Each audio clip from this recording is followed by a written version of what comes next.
as the pioneers that they are. They are going and forging this path so that so many of us will be able to then be able to follow in their footsteps. So this is really what it's all about. As you know, even our name is Blue Origin, and I want to spell it out. Blue Origin, why we are named Blue Origin. It's because of Earth. It means planet Earth. Because when we are up in space looking down at planet Earth, you see it as this beautiful but yet fragile small blue marble. It's in fact why a blue marble is my good luck token that I always keep in my pocket for every launch. And so on New Shepard, astronauts get to witness this firsthand, our planet in the vastness of space. And when they return, they have a hope for future for our planet. It's incredible in the fact of the overview effect, how it can rewire almost your framework, your mindset, how you perceive yourself, how you perceive your purpose on this planet, and what you want to do to ensure that our future is a beautiful and safe one. So far, we've actually flown 43 people across 8 human flights, and one of them has actually flown twice. That's incredible. All told, that's over 6% of all the people who have flown above the Kármán line have flown on New Shepard. So let's talk a little bit more about what's going on from here with New Shepard, the program. What's next? Well, I'll tell you, the demand's going up. Every time we get this rocket to launch, it is something that, again, the interest goes up and up. So, you know, there are only so many flights per year that we can do. There are only so many seats. So again, with that demand going up, it's just simply about ensuring that you secure your seat in a timely fashion and make sure that you're able to get above that Kármán line when and as soon as you are ready. So Blue's going to be able to support that by increasing our cadence and increasing our capacity to fly. But one thing we will never compromise is safety. So I really want to take a moment and talk about that.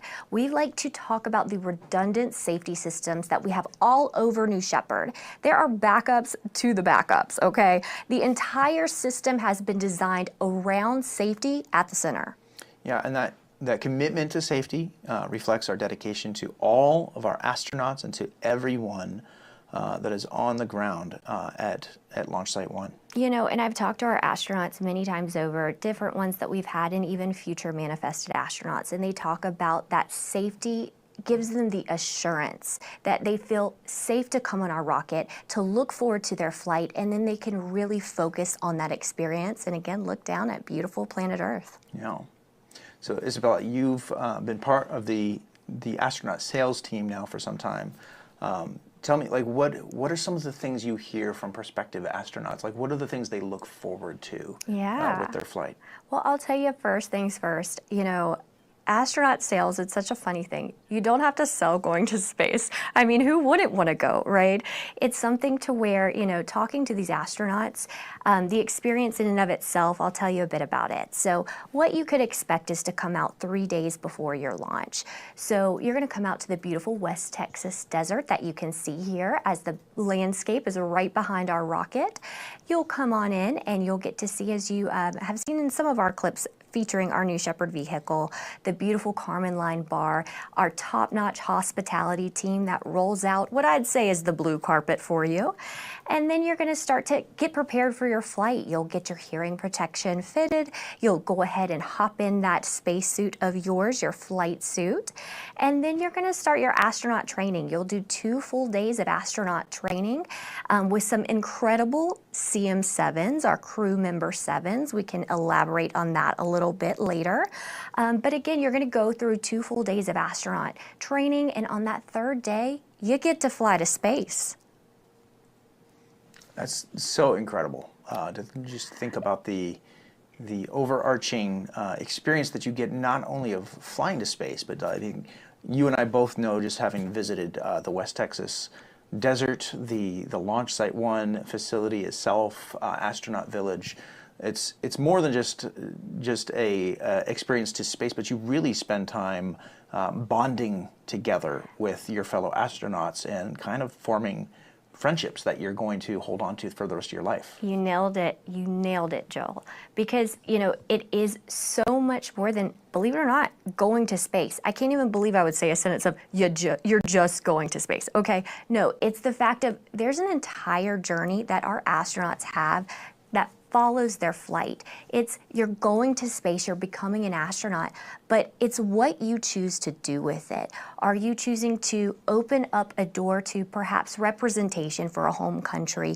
Are you opening that path for the next generation to inspire your children, to inspire, again, just the next generation of those that are engaged and invested and perhaps even following careers into the aerospace industry?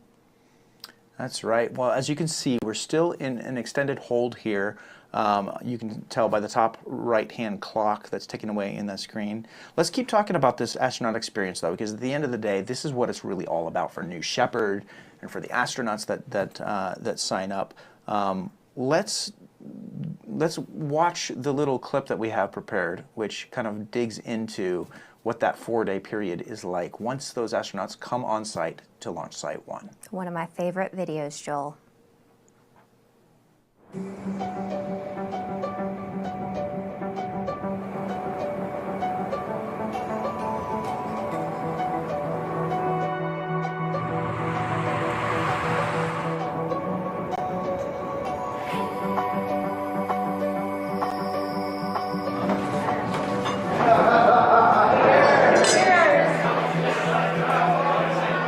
Love the footage.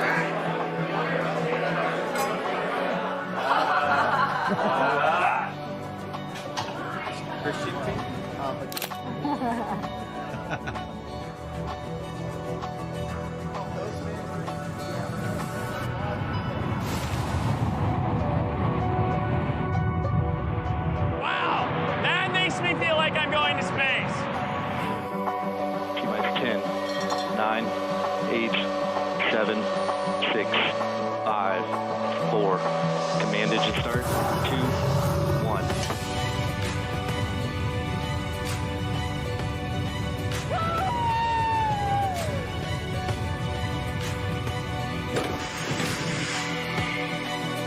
Yeah, guys, we're doing it.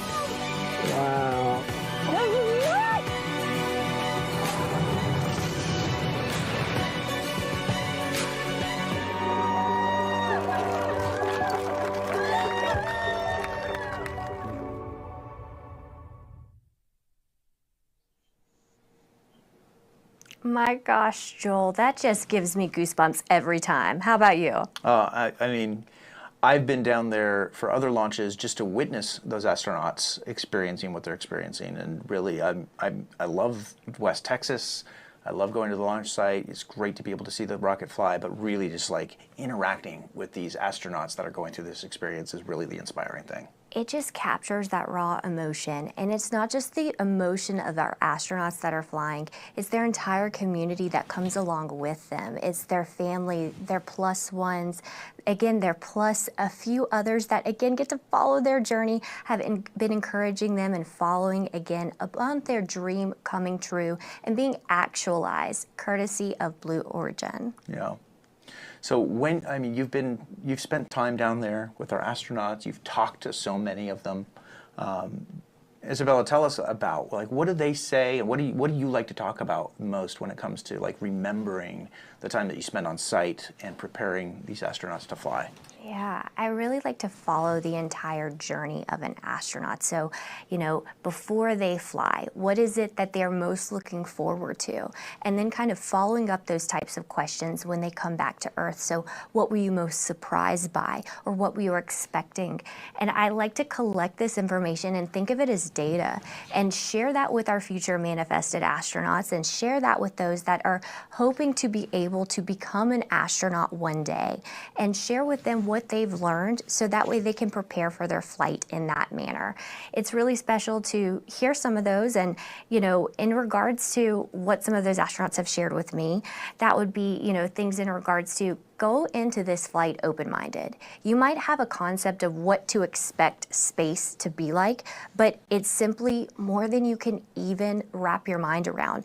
The blackness of space is what we hear a lot of times, and the curvature of the Earth. It just brings people to tears when they come back in terms of looking again at this planet Earth, how beautiful it is, but also how fragile, and the importance of being able to protect it. The second thing I definitely want to mention, which is actually my number one thing, is talking to these astronauts about what's your why? What's your why? Why are you doing this? What is it that's pulling you? Because for you to want to go to space, again, you're going to be one of the first 1,000 people going to space.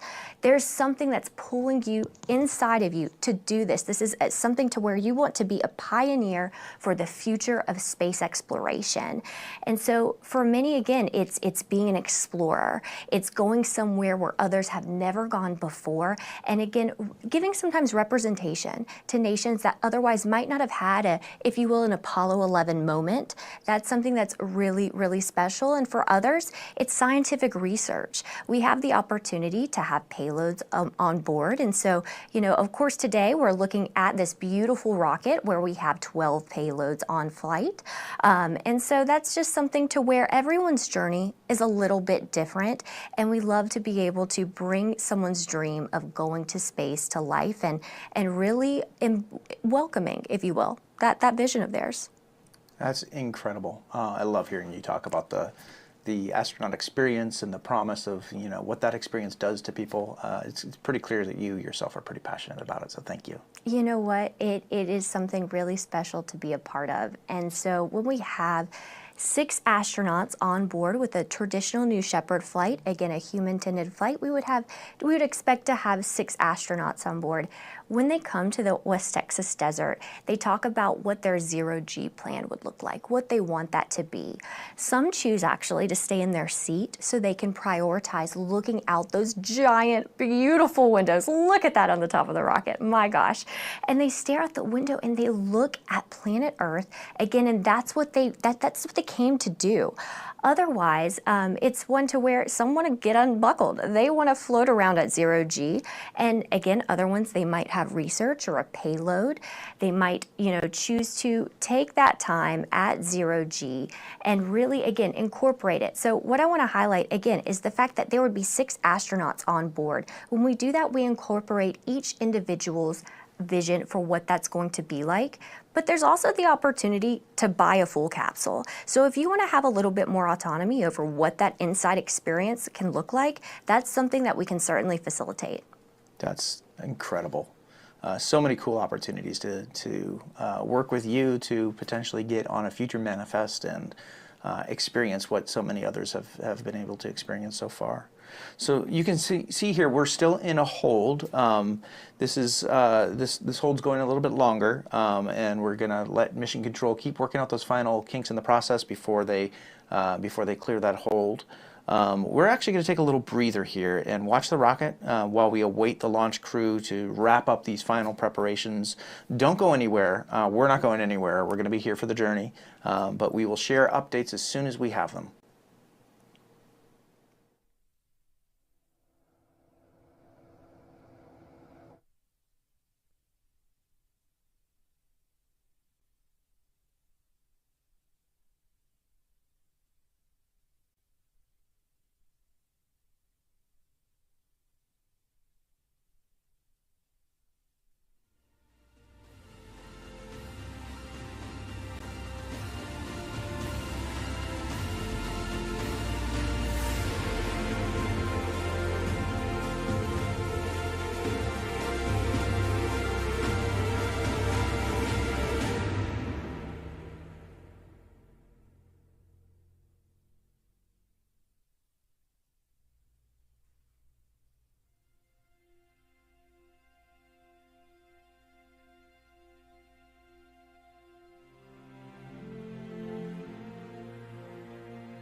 All right, as you can see, we are still in a hold here as the mission control team in Texas is working final technical issues and trying to clear the hold.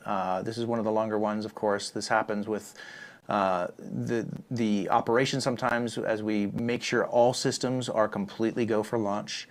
Safety is paramount, and they just want to make sure that the rocket, the vehicle, the operation, the ground crew, everything is good to go. So bear with us. We are talking to Mission Control here in the background, and we are getting as much intel as we can to share with you. So we will be back with you in a second.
All right, everybody, thank you and welcome back. This is the NS-27 launch for New Shepard, and we are just hearing from Mission Controls. We're talking to them in the background here that the flight team has decided to terminate the countdown for today. That means we're going to scrub the launch for today.